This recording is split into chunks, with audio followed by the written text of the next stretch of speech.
গাজীপুরে জয়দেবপুরে ভয়াবহ ট্রেন দুর্ঘটনা, মালবাহীর সঙ্গে যাত্রীবাহী সংঘর্ষে 10 বগি লাইনচ্যুত, চলছে উদ্ধার অভিযান। ক্রসিং এর এখানে গিয়ে হঠাৎ করে ডাইনে চলে গেছে গাড়ি, ডাইনে চলে যাওয়ার পরে দুইটাই মুখোমুখি হয়ে গেছে, বিপদ শব্দ হয়েছে। মন্ত্রী এমপি স্বজনরা উপজেলায় দলের সমর্থন পাবেন না, জানালেন কাদের। উন্নয়নের নামে লুটপাটের অভিযোগ বিএনপির। রাজধানীতে মধ্যরাতে বৃষ্টি হলেও কমেনি গরমের তীব্রতা, দাবদাহ দেশ জুড়ে। রোববার থেকে ফের বৃষ্টির পূর্বাভাস। রাজশাহী, রংপুর, খুলনা, ঢাকা বিভাগের কিছু কিছু জায়গাতে অবস্থা রয়েছে। এটা প্রশমিত হতে আরও সময় লাগবে। মে মাসের জন্য সামগ্রিকভাবে সারা দেশে স্বাভাবিক বৃষ্টিপাতের সম্ভাবনা রয়েছে। সপ্তাহ ব্যবধানে মুরগির দাম কেজিতে বেড়েছে 30 টাকা। ঈদের অনেক আগে চড়া মশলার বাজার, সরবরাহ ঘাটতির অজুহাত।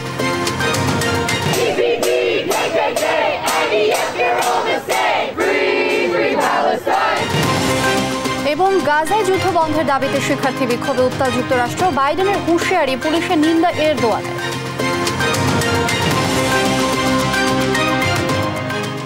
দেখছিলেন শিরোনাম সংবাদ দুপুরের, সঙ্গে আছি আমি লিনিয়া ফ্রজ। গাজীপুরে জয়দেবপুর স্টেশনে যাত্রীবাহী টাঙ্গাইল কমিউটার ট্রেনের সঙ্গে তেলবাহী ট্রেনের মুখোমুখি সংঘর্ষে 10টি বগি লাইনচ্যুত হয়েছে। এতে আহত হয়েছেন উভয় ট্রেনের চালক ও সহকারী সহ 4 জন। দুর্ঘটনায় ঢাকার সঙ্গে উত্তর পশ্চিমাঞ্চলের রেল যোগাযোগ বন্ধ রয়েছে, চলছে উদ্ধার তৎপরতা। ঘটনা তদন্তে 3 সদস্যের কমিটি গঠন করেছে প্রশাসন। গাজীপুর থেকে সহকর্মী নজরুল ইসলামের তথ্যচিত্রে শুভশ্রী রায়ের রিপোর্ট।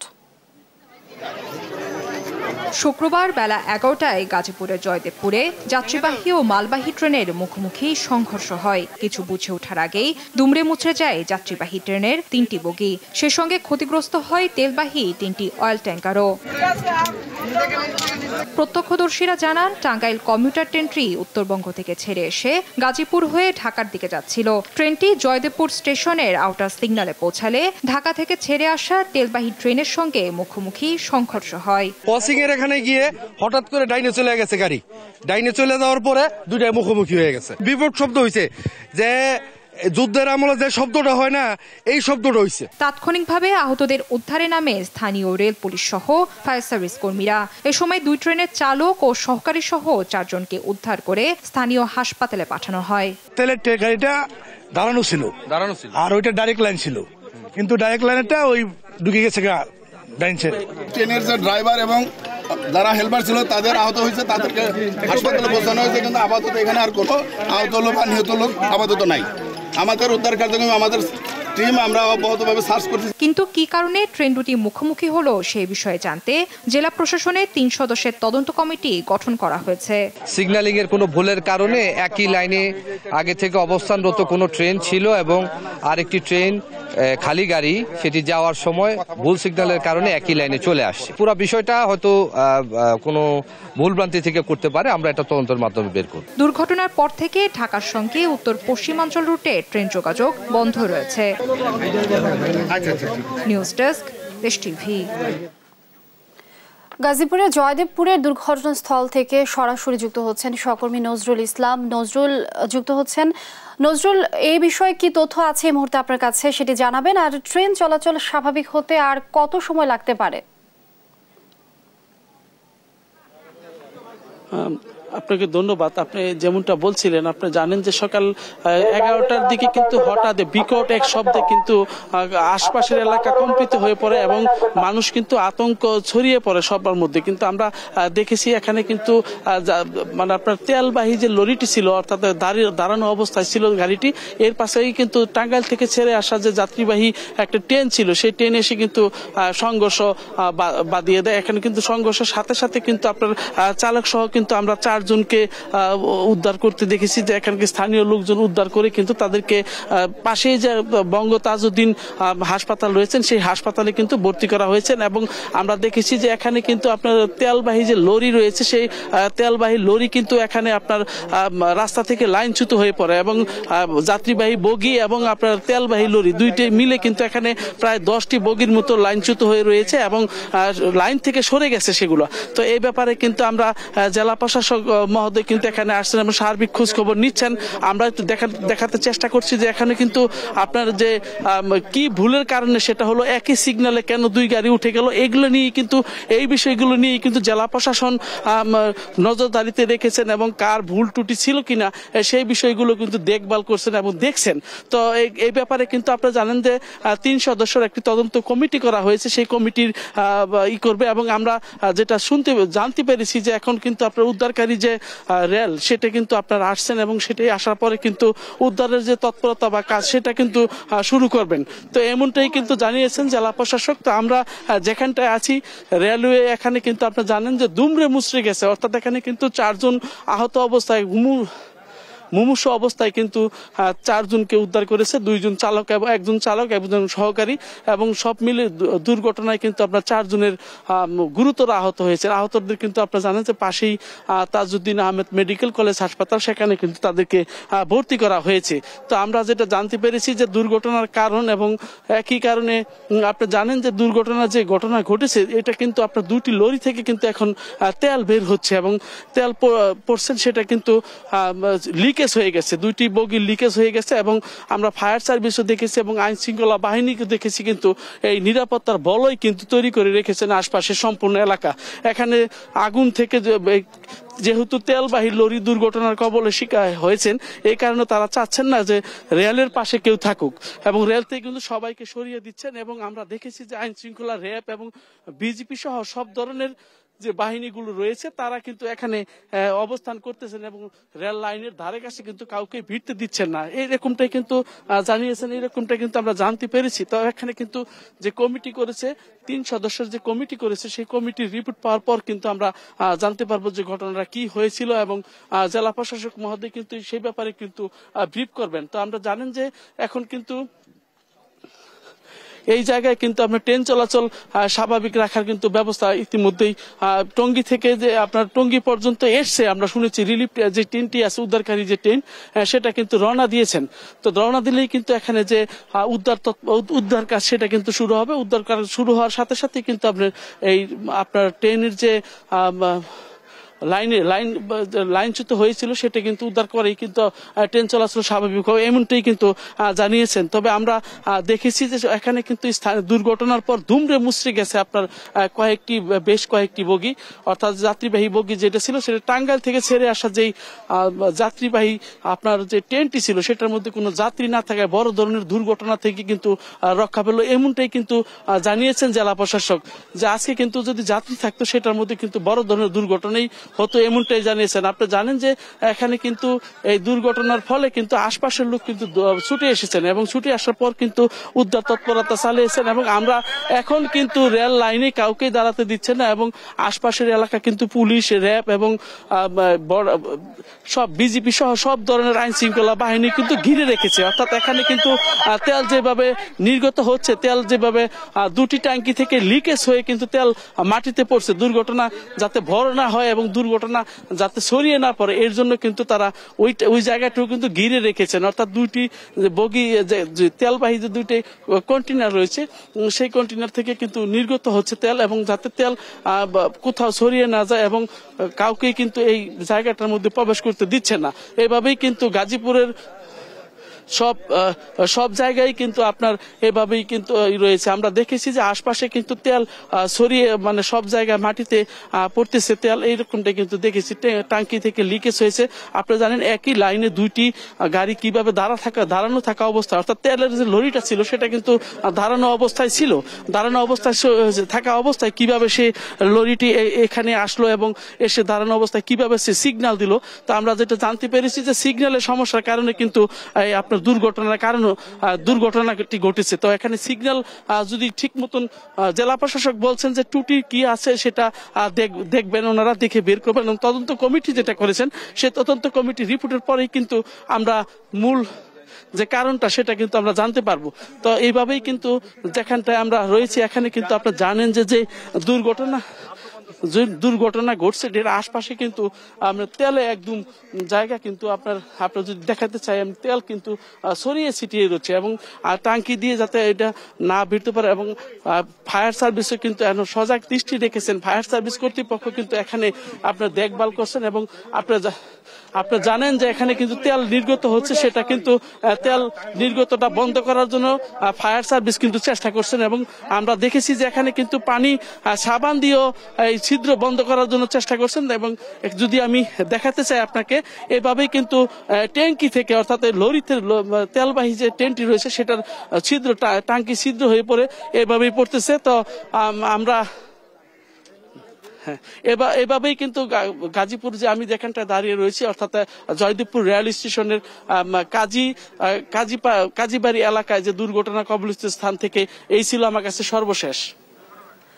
নজরুল, অসংখ্য ধন্যবাদ আমাদের সাথে যুক্ত হবার জন্য। দর্শক, ট্রেন দুর্ঘটনার সবশেষ খবরাখবর জানাচ্ছিলেন সহকর্মী নজরুল। এদিকে গাজীপুরে 2 ট্রেনের সংঘর্ষের পর উত্তরাঞ্চলের সঙ্গে এক লাইনে ট্রেন চলাচল এখনো বন্ধ রয়েছে।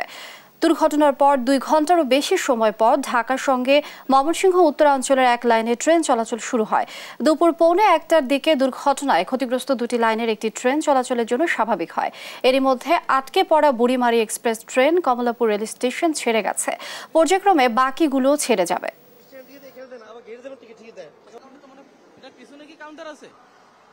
যাওয়ার কথা ছিল গাজীপুর, সেখান থেকে আমি আসছি, তো শুনছি ওখানে জয়দেবপুরে অ্যাক্সিডেন্ট হয়েছে তেলবাহী জাহাজের সাথে, তো ওখানে মনে করেন অত্যন্ত আমি রিটার্ন ব্যাক করলাম। এখন আমি ময়মনসিংহ যাচ্ছিলাম, কি অনলাইনে টিকিট কাটছে, এখন তো ট্রেনের দুর্ঘটনার কারণে এখন যেতে পারছি না। যে কোনো অনাকাঙ্ক্ষিত ঘটনা তো আসলে হইতে পারে, যাক আমরা তো সব ব্যাপারে প্রস্তুত ছিল রেল, তো ঘটনা করছে এখন অল্প সময়ের মধ্যে 10-5 মিনিটের মধ্যে ঢাকা থেকে বুড়িমারি এক্সপ্রেস কিছুক্ষণের মধ্যে ছেড়ে যাবে। মোটামুটি একটা লাইন ক্লিয়ার, যেতে পারবে গাড়ি। একটা লাইন ক্লিয়ার হয়েছে, একটা লাইন দিয়ে দুইটা লাইন তো থাকে, আপ ডাউন লাইন আছে, একটা লাইন ক্লিয়ার হয়েছে, আরেকটা লাইন দিয়ে চলাচল করে। দর্শক, এ বিষয়ে বিস্তারিত জানাতে কমলাপুর রেল স্টেশন থেকে যোগ দিচ্ছেন সহকর্মী শাহিদুজ্জামান সাকিব। সাকিব, দুর্ঘটনার কারণে কতগুলো ট্রেনের যাত্রা বাতিল হয়েছে আর এখন কি অবস্থা? লিনিয়া, গাজীপুরের কাজীবাড়ি এলাকায় অনাকাঙ্ক্ষিত ট্রেন দুর্ঘটনার পর কিন্তু আসলে রাজধানীর সাথে উত্তরবঙ্গ এবং ময়মনসিংহগামী রেলওয়ে যোগাযোগ বন্ধ ছিল প্রায় 2 ঘন্টারও বেশি সময় ধরে।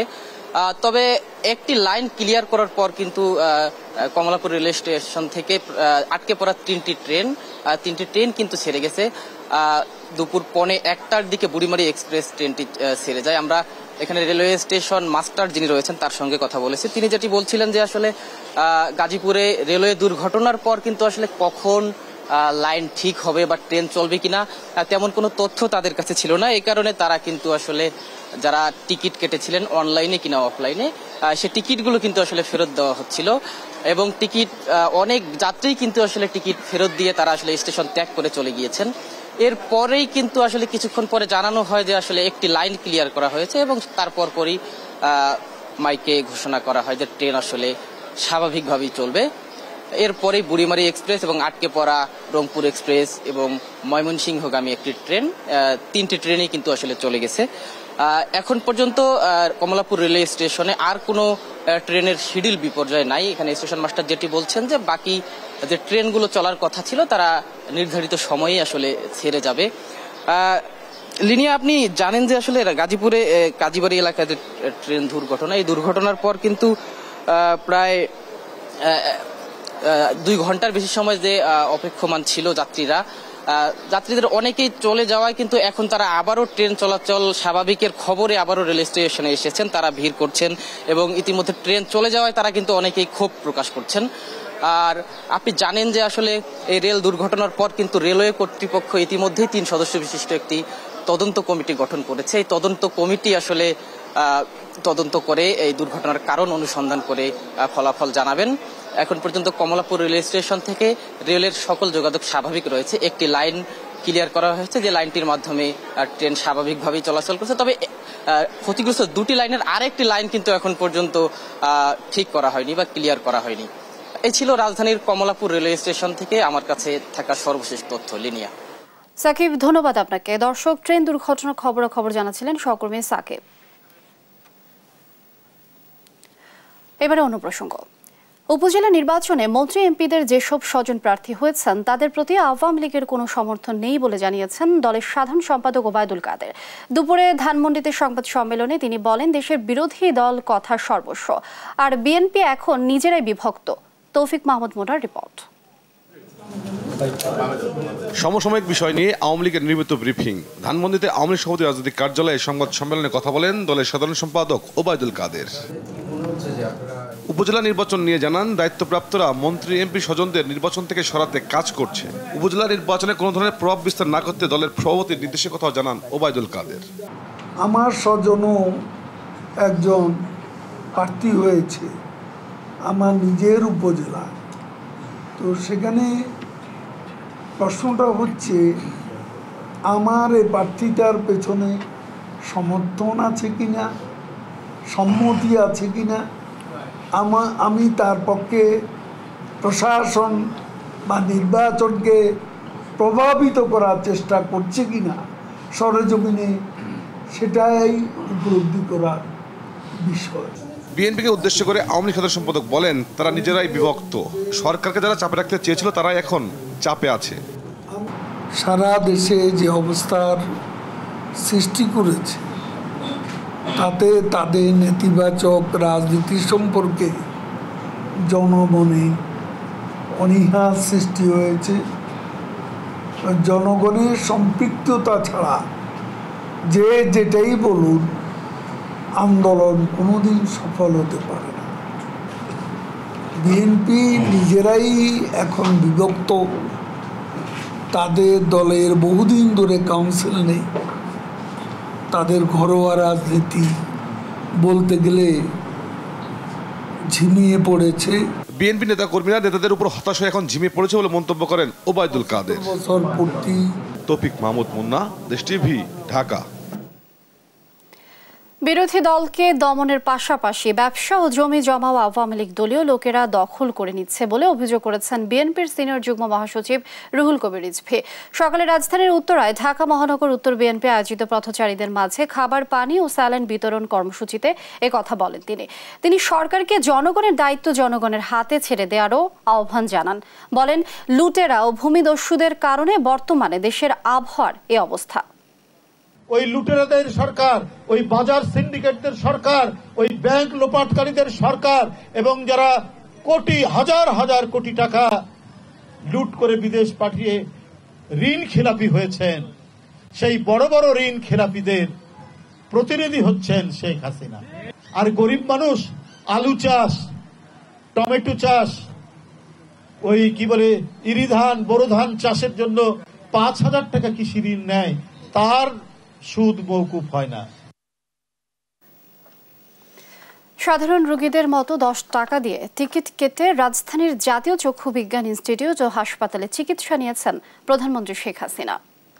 সকালে হাসপাতালে যান প্রধানমন্ত্রী, লাইনে দাঁড়িয়ে নিজেই টিকিট সংগ্রহ করেন।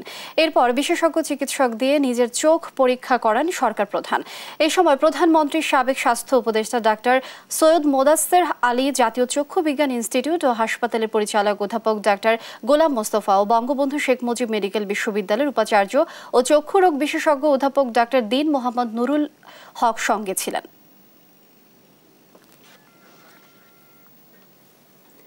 অবশেষে রাজধানীতে স্বস্তির বৃষ্টির দেখা মিললেও এখনও কমছে না গরমের তীব্রতা।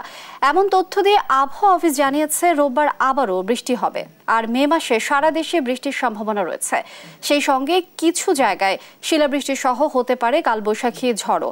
সাবরিনা মজুমদারের রিপোর্ট, জানাচ্ছেন নাফিয়া ফারজানা। টানা 1 মাস দাবদাহের পর বৃহস্পতিবার রাতে স্বস্তির বৃষ্টির দেখা মেলে রাজধানীর বুকে। এতে তাপমাত্রা কিছুটা কমে আসলেও শুক্রবার সকাল থেকে আবারও অনুভূত হয় গরমের তীব্রতা। এজন্য ভ্যাপসা গরম থেকে সহজেই মুক্তি মিলছে না সাধারণ মানুষের। প্রচন্ড গরম, এই গরমে অনেক অসুস্থ হয়ে গেছি। গাড়িতে উঠে কাজ করি তো, গাড়িতে উঠতে পারি না, কাজও করতে পারি না। আজকে 1 সপ্তাহ যাবতীয় অনেক অসুস্থ এই গরমে। বৃষ্টিটা হয়েছিল, এতে আমাদের আশা ছিল যে আজকে একটু গরমটা কমবে, কিন্তু যেটা দেখা গেল আমাদের সেই গরমটা রয়ে গেছে, গরমটা কমে নাই। কাজের প্রয়োজনে যারা বাইরে বের হচ্ছেন, অসহনীয় গরমে দুর্ভোগ বেশি পোহাতে হচ্ছে তাদের। একটু বৃষ্টি হলে, ঠান্ডা হলে আমার একটু আরাম হইতো, গরমে তো রিক্সা চালাতে পারি না। বৃষ্টি হয়েছে, তাপমাত্রা কমে নেই, সেটা তো আমরা দেখতে পাচ্ছি। মানে এর যে কারণগুলো আছে সেগুলো তো আমরা জানি আসলে, তাই না? তো সেগুলো প্রিভেন্ট করতে পারলে হয়তো তাপমাত্রাটা কমে যেত আর কি। আবহাওয়া অফিস বলছে দেশের বিভিন্ন অঞ্চলে বৃষ্টি হলেও পশ্চিমাঞ্চলে তাপমাত্রা কমতে সময় লাগবে।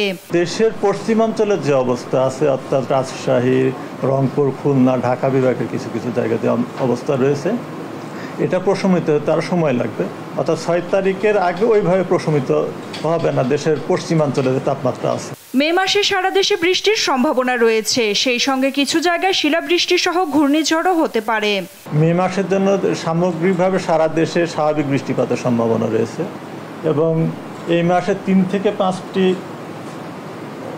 শিলাবৃষ্টি সহ হালকা কালবৈশাখী ঝড়ের সম্ভাবনা রয়েছে এবং 1 থেকে 2টি মাঝারি থেকে তীব্র কালবৈশাখী ঝড়ের সম্ভাবনা রয়েছে। রোববার থেকে আবারও বৃষ্টির সম্ভাবনা রয়েছে বলেও জানানে আবহাওয়াবিদ। নাফিয়া ফারজানা, দেশ টিভি, ঢাকা।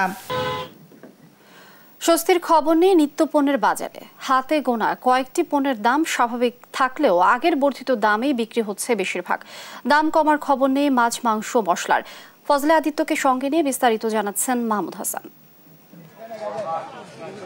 সাপ্তাহিক ছুটির দিনে অন্যান্য দিনের চেয়ে নানা কারণ ও অজুহাতে বাজারে থাকে চড়া ভাব।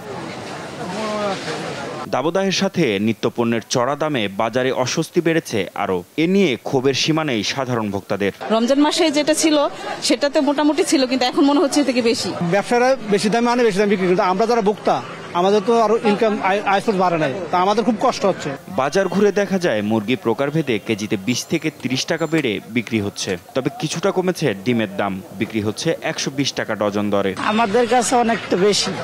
আমরা কয় টাকা ছাড়াই চাকরি ভাই, এই 220 টাকা 10 টাকা ব্রয়লার যদি হয়, ব্রয়লারও খাইতে পারবো না ভাই।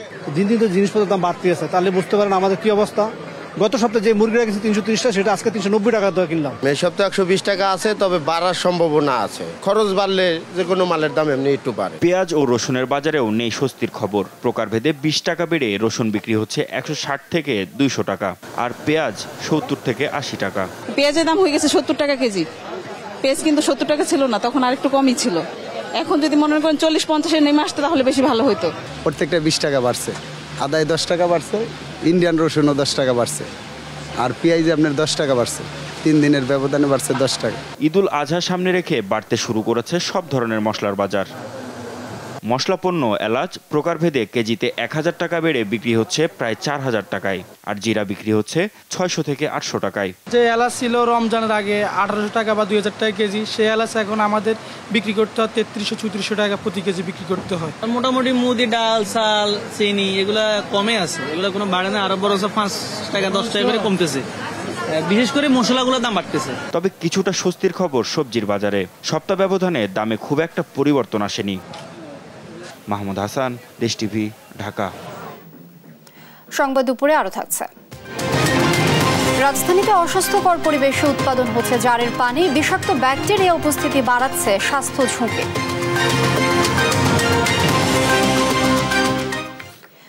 আন্তর্জাতিক প্রসঙ্গ। গাজা ইসরায়েলের বর্বরতার বিরুদ্ধে যুক্তরাষ্ট্র জুড়ে ছাত্র আন্দোলনে মার মুখে অবস্থানে পুলিশ। বৃহস্পতিবারও 3 শতাধিক ফিলিস্তিনপন্থী শিক্ষার্থীকে আটক করেছে তারা। গেল 18 এপ্রিল থেকে আটক হয়েছেন 2000-এর বেশি শিক্ষার্থী। মার্কিন প্রেসিডেন্ট বাইডেন বলেছেন, আন্দোলনের অধিকার থাকলেও অরাজকতা মেনে নেওয়া হবে না। লুৎফুর কবিরের রিপোর্ট। বিশ্ববিদ্যালয় প্রাঙ্গণে ফিলিস্তিনপন্থী শিক্ষার্থীদের কোনোভাবেই অবস্থান করতে দিচ্ছে না পুলিশ। বৃহস্পতিবার লস অ্যাঞ্জেলেসের ইউনিভার্সিটি অফ ক্যালিফোর্নিয়ায় শিক্ষার্থীরা শান্তিপূর্ণভাবে অবস্থান করলেও মারমুখী অবস্থানে দেখা যায় পুলিশকে। কাঁদানে গ্যাস, লাঠিচার্জ করতে দেখা যায় তাদের। অনেকটা রণক্ষেত্র হয়ে ওঠে বিশ্ববিদ্যালয় প্রাঙ্গণ। আটক হন অনেকে, তুলে ফেলা হয় তাঁবু।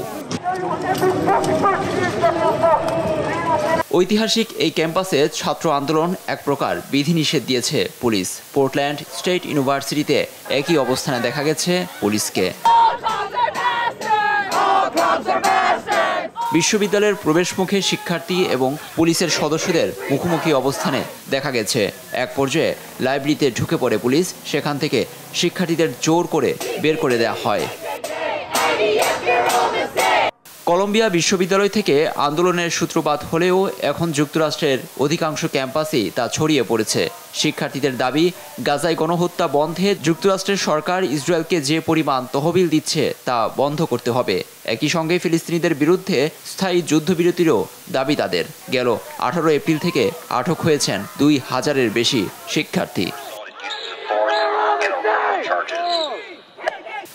এ বিষয়ে প্রথমবার মুখ খুলেছেন মার্কিন প্রেসিডেন্ট জো বাইডেন। বৃহস্পতিবার ভাষণে তিনি বলেছেন, আন্দোলন করার অধিকার থাকলেও বিশৃঙ্খলার কোনো সুযোগ নেই তাদের।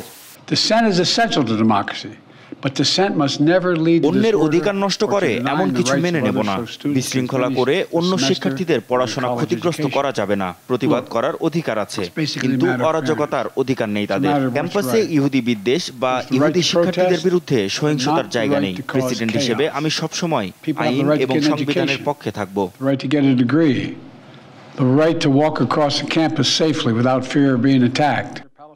যুক্তরাষ্ট্র জুড়ে এমন পরিস্থিতিতে অঞ্চলটিতে মার্কিন নীতিতে কোনো পরিবর্তন আনা হবে কিনা সাংবাদিকদের এমন প্রশ্নের জবাবে নাকচ করে দেন বাইডেন। তার এমন বক্তব্যে ক্ষোভ জানিয়েছেন আন্দোলনরত শিক্ষার্থীরা। এদিকে গাজায় গণহত্যার বিরুদ্ধে ছাত্র আন্দোলনে পুলিশের মারমুখী ভূমিকার সমালোচনা করেছেন তুর্কি প্রেসিডেন্ট রিসেপ তাইপ এরদোয়ান। তিনি বলেন, ইসরায়েলের স্বার্থে আঘাত হানে এমন কিছুর বিরুদ্ধে যাবে না মার্কিন প্রশাসন। যুক্তরাষ্ট্রের কিছু বিশ্ববিদ্যালয়ে বিবেকবান শিক্ষার্থীরা গাজায় গণহত্যা বন্ধে প্রতিবাদ করছে। তাদের এমন আন্দোলনে হামলা হচ্ছে, নির্যাতনের শিকার হচ্ছে শিক্ষার্থী।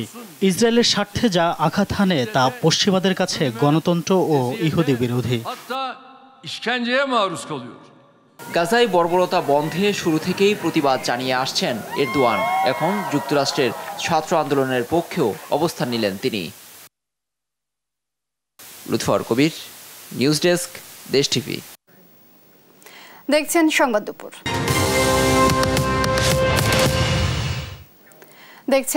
দুপুর।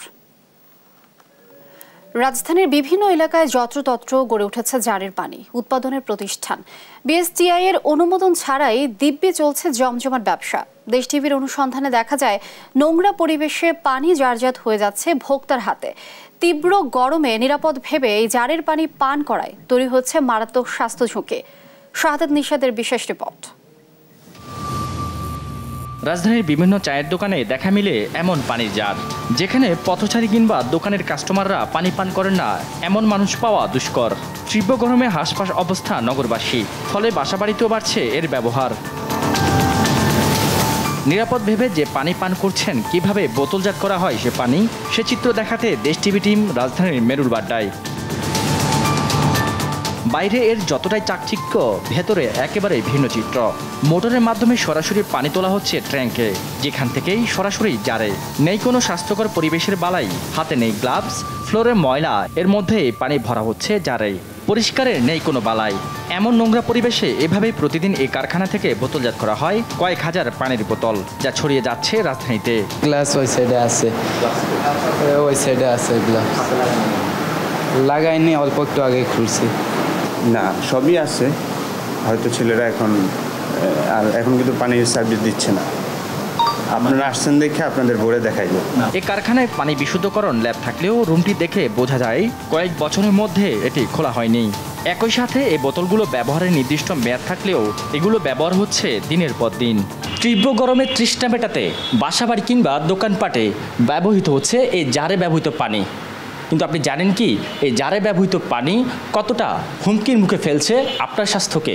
এসব জারের পানি পান হুমকির মুখে ফেলছে স্বাস্থ্যকে।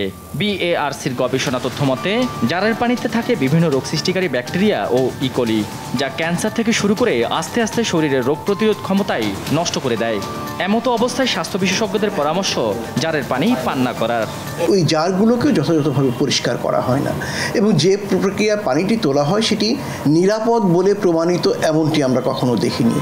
তার মানে এই জারের পানি রাস্তাঘাটে চায়ের দোকানে যেখান থেকে আমরা খাচ্ছি বা লোকজনে খাচ্ছে তাদের মধ্যে পানিবাহিত রোগ যেমন ডায়রিয়া, ডিসেন্ট্রি, আমাশয়, টাইফয়েড, হেপাটাইটিস জাতীয় রোগ বেড়ে যাওয়ার প্রবল সম্ভাবনা রয়েছে এবং আমরা বাস্তবেও তার প্রতিফলন দেখছি। একই সঙ্গে নিয়ম মেনে বাসায় ফুটন্ত পানি ব্যবহারের পরামর্শ এই বিশেষজ্ঞের। সাদাত নিশাত, দেশ টিভি, ঢাকা। কোনো তদারকি না থাকায় সুযোগ বুঝে বরিশালে হলুদ অটোরিকশার ভাড়া বাড়িয়ে দিয়েছেন চালকরা। একদিন ব্যবধানে 10 টাকার ভাড়া করা হয়েছে 20 টাকা। আকস্মিক এই সিদ্ধান্তে ক্ষুব্ধ যাত্রী।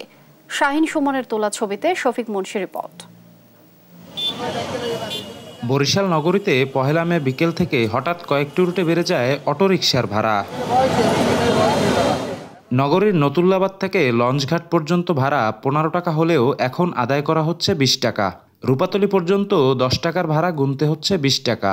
আর বরিশাল মেডিকেল পর্যন্ত 10 টাকার ভাড়া আদায় করা হচ্ছে 20 টাকা।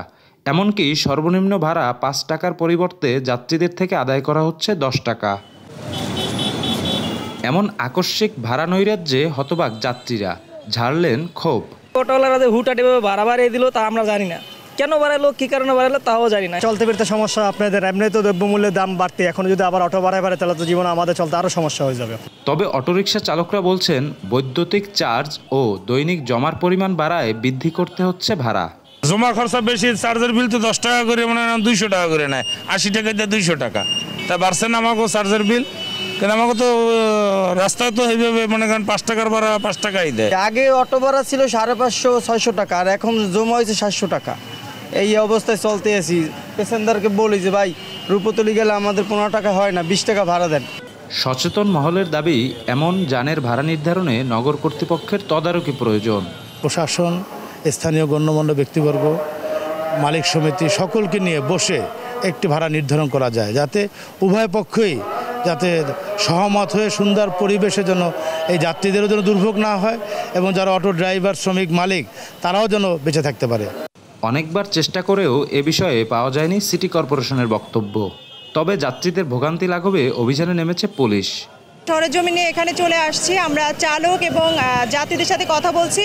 তো এই ব্যাপারে আমরা তাদের সাথে কথা বলে এটা যেন না হয় এ ব্যাপারে আমরা পদক্ষেপ নিচ্ছি জনস্বার্থে এবং পরবর্তীতে প্রয়োজনীয় ব্যবস্থা নেব আমরা ঊর্ধ্বতন কর্তৃপক্ষের সাথে কথা বলে। পরিসংখ্যান অনুযায়ী বরিশাল নগরীতে রুট পারমিট পাওয়া হলুদ অটোর সংখ্যা 500 হলেও সড়কে দাপিয়ে বেড়াচ্ছে কয়েক হাজার অটোরিকশা। শফিক মুন্সি, দেশ টিভি, বরিশাল। সংবাদ দুপুরে আরো যা থাকছে।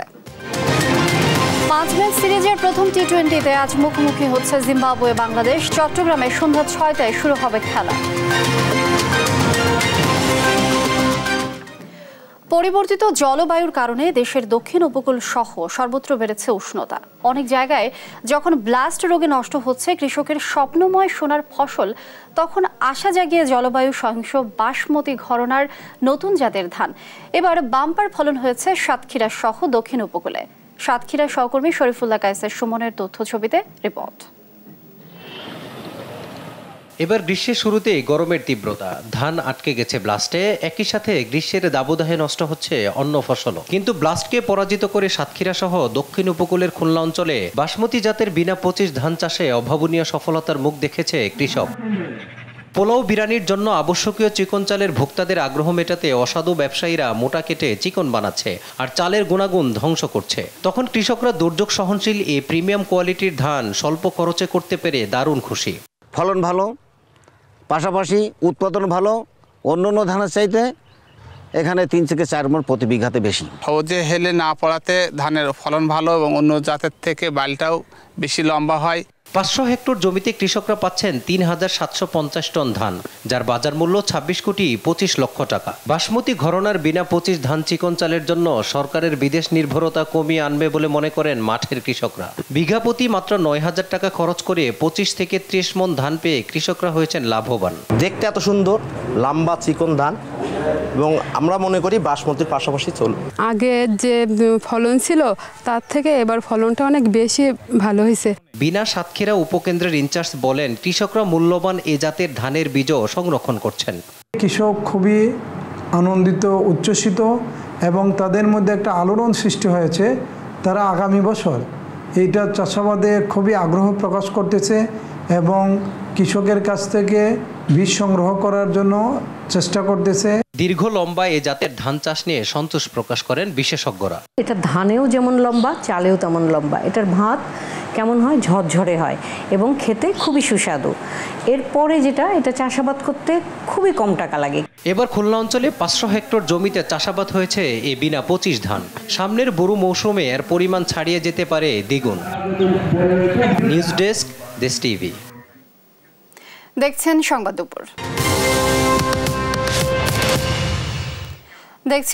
দুপুর। আবারও আন্তর্জাতিক প্রসঙ্গ। আমিথি নয়, মা সোনিয়া গান্ধীর ছেড়ে দেয়া আসন রায়বেরেলি থেকে লড়বেন কংগ্রেস নেতা রাহুল গান্ধী। শুক্রবার শেষ মুহূর্তে দলের হাইকমান্ডের এক সিদ্ধান্তে এ তথ্য জানানো হয়। যদিও গুঞ্জন ছিল আসনটিতে লড়বেন রাহুলের বোন প্রিয়াঙ্কা গান্ধী, তবে শেষ মুহূর্তে তিনি এই আসন থেকে লড়তে রাজি না হওয়ায় প্রার্থী হিসেবে রাহুলকে চূড়ান্ত করা হয়। এরই মধ্যে মনোনয়নপত্র দাখিল করতে সপরিবারে রায়বেরেলি গেছেন রাহুল গান্ধী। অন্যদিকে আমিথিতে কংগ্রেসের হয়ে লড়তে যাচ্ছেন গান্ধী। পরিবারের ঘনিষ্ঠ বলে পরিচিত কিশোরী লাল শর্মা আরো জানাচ্ছেন অন্য কর্মকার। ভারতে চলছে লোকসভা নির্বাচন। এরই মধ্যে সম্পন্ন হয়েছে 2 দফার ভোট। আগামী 7ই মে তৃতীয় পর্বের ভোট সামনে রেখে চলছে জোর প্রচারণা। প্রার্থীদের হয়ে নির্বাচনী প্রচারণায় অংশ নিতে এক রাজ্য থেকে অন্য রাজ্য চষে বেড়াচ্ছেন শীর্ষ নেতারা। বক্তব্য পাল্টা বক্তব্যে উত্তাপ ছড়াচ্ছেন তারা। তবে 2 দফা ভোট সম্পন্ন হলেও উত্তরপ্রদেশের 2টি গুরুত্বপূর্ণ আসন আমেথি এবং রায়বেরেলি থেকে কংগ্রেসের হয়ে কে লড়বেন তা নিয়ে ছিল ধোঁয়াশা। কংগ্রেস নেত্রী সোনিয়া গান্ধী রায়বেরেলি আসন ছেড়ে দেয়ায় দলটির অন্যতম ঘাঁটি হিসেবে পরিচিত এই আসনটিতে কে লড়বেন তা নিয়ে ছিল এক ধরনের অনিশ্চয়তা। গান্ধী পরিবারের সদস্য হিসেবে প্রিয়াঙ্কা গান্ধীর নাম শোনা গেলেও ঝুলেছিল চূড়ান্ত সিদ্ধান্ত। আসনটিতে ভোট হওয়ার কথা রয়েছে 5ম দফায় আগামী 20 মে, আর এতে লড়তে মনোনয়নপত্র জমা দেওয়ার শেষ দিন ছিল শুক্রবার। অবশেষে শেষ মুহূর্তে এসে দলটির হাইকমান্ড সিদ্ধান্ত নেয় প্রিয়াঙ্কা নয়, মায়ের ছেড়ে দেয়া আসনে লড়বেন কংগ্রেস নেতা ছেলে রাহুল গান্ধী। শুধু তাই নয়, এরই মধ্যে সপরিবারে রায়বেরেলি এসে শুক্রবার মনোনয়নপত্র জমাও দিয়েছেন তিনি। অন্যদিকে আমেথিতে গেলবার বিজেপি প্রার্থী স্মৃতি ইরানির কাছে হেরে যান রাহুল গান্ধী। এবার তাই সেখানে রাহুলকে প্রার্থী না করে গান্ধী পরিবারের ঘনিষ্ঠ বলে পরিচিত কিশোরী লাল শর্মাকে বেছে নিয়েছে কংগ্রেস। 20 মে স্মৃতি ইরানির বিরুদ্ধে লড়বেন এই কংগ্রেস নেতা। এদিকে আমেথিতে না লড়ে রায়বেরেলিতে প্রার্থী হওয়ায় রাহুল গান্ধীর তীব্র সমালোচনা করেছেন প্রধানমন্ত্রী নরেন্দ্র মোদী। গান্ধী পরিবারের সদস্যরা নির্বাচনে প্রতিদ্বন্দ্বিতা করতে ভয় পাচ্ছেন বলেও অভিযোগ করেন তিনি। मैंने कहा था इनकी सबसे बड़ी नेता चुनाव लड़ने की हिम्मत नहीं करेगी, वो डर के मारे भाग जाएगी और वो भाग करके राजस्थान गई और राजस्थान से राज्यसभा में आई। সোনিয়া গান্ধী 2024 সালের শুরুতে রাজ্যসভা নির্বাচনে জিতে যাওয়ায় খালি হয় রায়বেরেলি আসন। এর আগে তিনি 2004 থেকে 2024 সাল পর্যন্ত টানা 20 বছর এই আসনের প্রতিনিধিত্ব করেছেন। এবারে লোকসভা নির্বাচনে উত্তরপ্রদেশের 80টি আসনের মধ্যে কংগ্রেস এককভাবে লড়ছে মাত্র 17টিতে। বাকি আসন অর্থাৎ 63টিতে লড়ছে উত্তরপ্রদেশের সাবেক মুখ্যমন্ত্রী অখিলেশ যাদবের দল ও কংগ্রেসের জোটসঙ্গী সমাজবাদী পার্টি। অন্যয় কর্মকার, নিউজ ডেস্ক, দেশ টিভি।